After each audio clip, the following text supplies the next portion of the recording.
Saudara, seorang pelajar SMA di Banjarmasin menusuk teman satu sekolahnya sebelum jam belajar dimulai.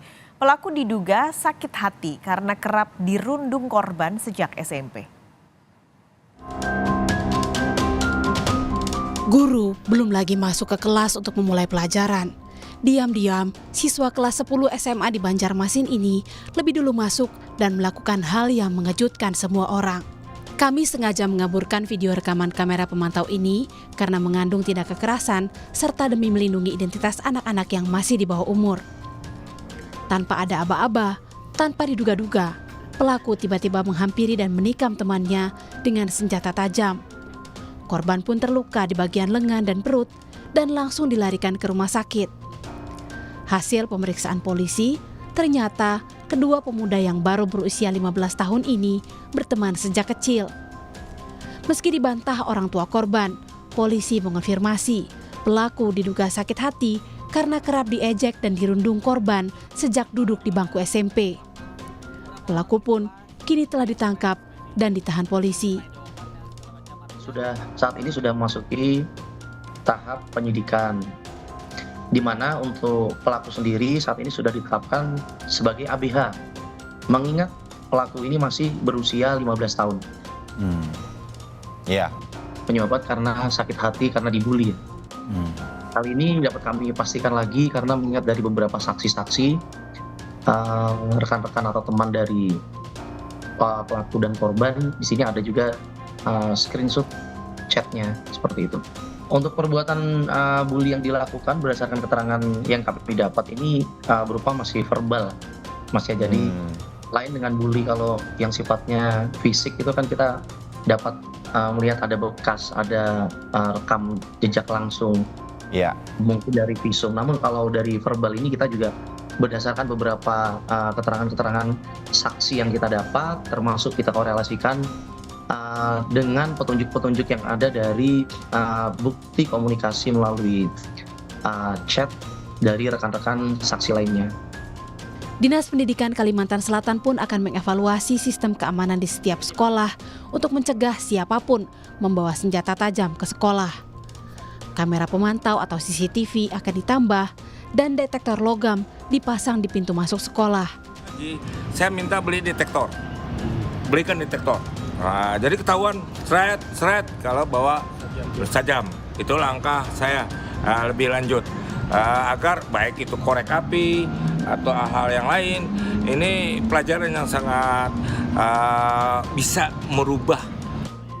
Informasi yang diterima polisi, sebelumnya pelaku sebenarnya sudah pernah melaporkan soal aksi perundungan yang dilakukan korban sejak SMP kepada guru dan orang tua.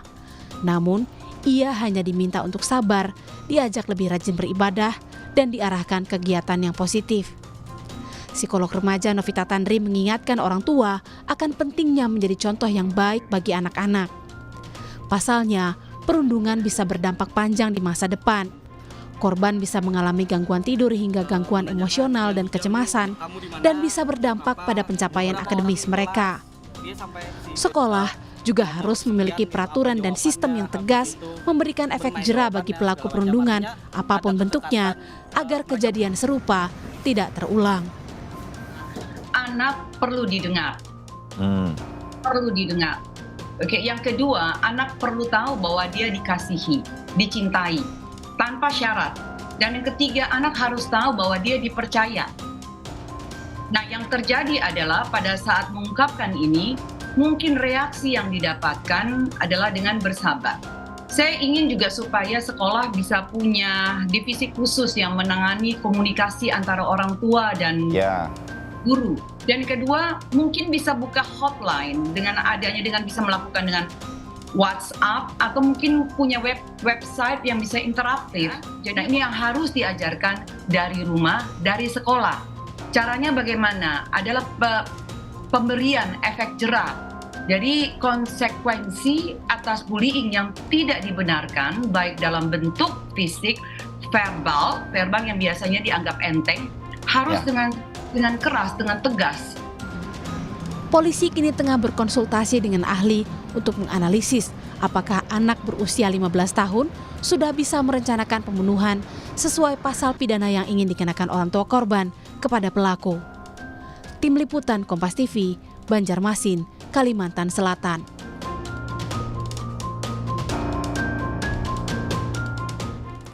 Aksi perundungan yang berujung pada pembalasan yang melibatkan tindak kekerasan bukan kali ini saja terjadi. Orang tua dan sekolah sama-sama punya porsi untuk bisa bersama-sama mencegah hal ini terulang kembali. Kita akan bahas bersama siang ini, Saudara, dengan Kepala Dinas Pendidikan dan Kebudayaan Kalimantan Selatan, Bapak Muhammadun. Pak Muhammad, selamat siang.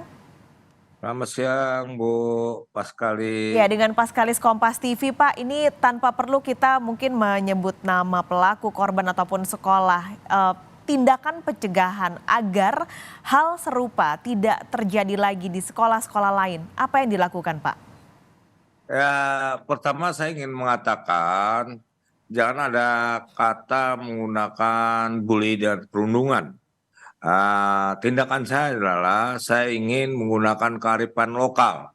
Kearifan lokal di kita itu sangat baik. Misalnya memanggil anak dengan Mbak Iman, Bu Untung, Mbak Tua. Dan tidak ada lagi kata-kata kasar. Ini saya perintahkan ke semua guru, tolong dicek.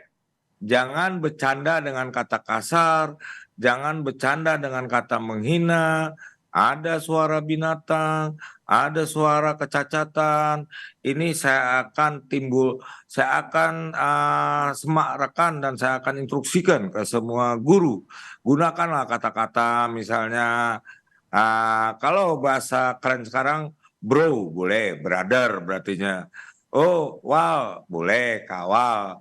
Ini jangan menggunakan kata-kata misalnya tentang keburukannya, fisiknya, lalu perbuatannya. Ini yang saya coba instruksikan dan saya evaluasi. Ini pelajaran saya. Tapi saya ingin jangan selalu kata bully, jangan selalu kata perundungan. Ini biasanya antara remaja ini terjadi bercanda lalu mengucapkan kata-kata yang tidak baik. Insya Allah saya mulai dengan kata misalnya kelas 1 memanggil kelas 2 dengan kata kakak, kanda. Kelas 2 memanggil kelas 3 kanda. Kelas 3 memanggil kelas 2 ading. Ini nanti pengawasannya gimana, Pak? Dan apakah nanti sekolah-sekolah bisa menerapkan sanksi jika ketahuan itu terjadi? Iya, saya sudah instruksikan semua guru. Jadi guru tidak sekedar menilai saja, tapi karakternya perlu. Karakternya, saya minta guru mempunyai empati, peduli. Jadi melihat ada murid yang misalnya merenung atau sedang ada permasalahan, itu kan terlihat ketika mengajar. Nah, ini dipanggil apa permasalahan yang dihadapi murid tersebut. Kedua, menciptakan budaya kekeluargaan, kegotong royongan dengan menggunakan kearifan lokal yang ada. Kita semua tahu orang tua memanggil dengan kata-kata sayang.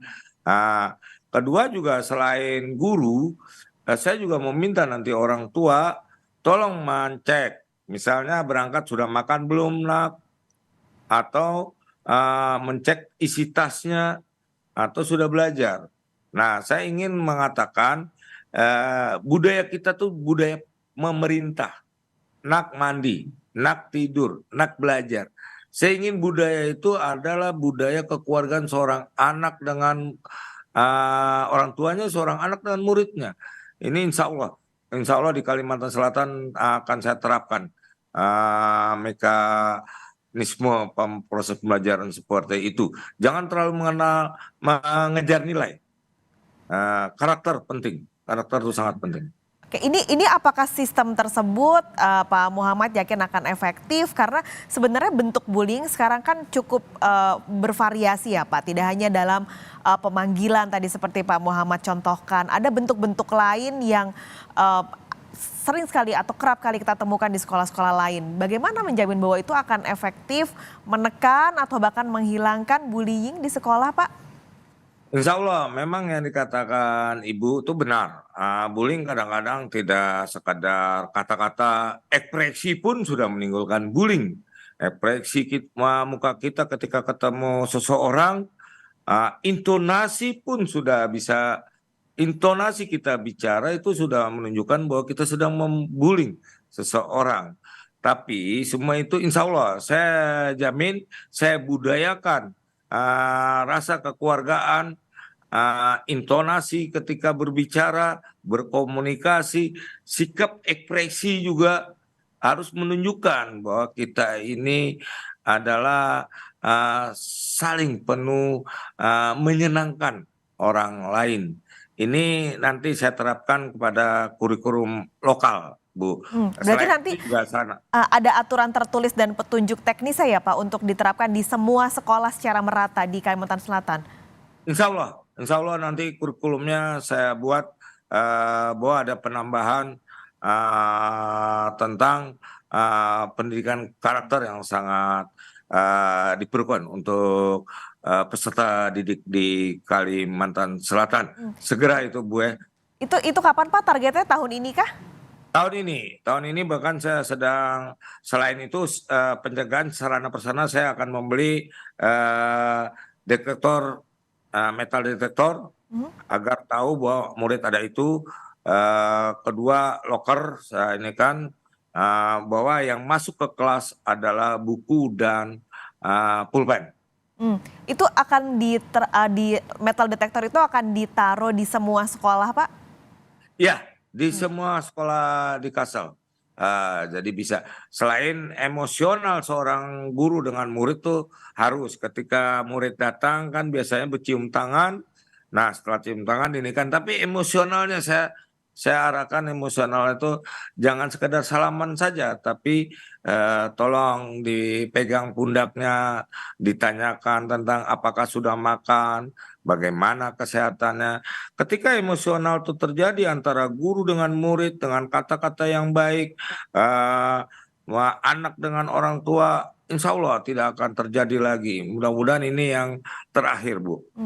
Terakhir Pak Muhammad, kalau nanti ada aturan yang akan diberlakukan dalam kurikulum tersebut, apakah di dalamnya juga ada aturan soal standar tertentu yang diterapkan jika sewaktu-waktu ada terjadi lagi di salah satu sekolah Pak, bullying ataupun perundungan ini? Ya, karena itu ada poin. Ada poin ketika orang melanggar apa. Tapi saya selama jadi kepala dinas, saya ingin menerapkan bahwa semua anak harus sekolah, semua anak harus dididik. Semua anak pasti ada bermasalah, tapi kita tidak sekadar memberhentikan, menghukum, tidak. Saya terapkan itu. Tolong dibina, apalagi kita menuju nanti pada 2024 generasi emas. Tugas kita lah, tugas guru lah, karena semua orang pasti tidak baik, pasti ada anak yang bermasalah. Itulah tugas guru, yaitu baik guru mata pelajaran, wali kelas maupun guru pembimbing konseling. Itu saya selalu perintahkan itu. Jadi kan ini ladang pahala ketika kita berhadapan dengan anak-anak yang mempunyai persoalan psikologi seperti itu. Baik, terima kasih Pak Muhammadun sudah berbagi siang hari ini di Kompas Siang. Muhammadun, Kepala Dinas Pendidikan dan Kebudayaan Provinsi Kalimantan Selatan. Sehat selalu Pak. Amin.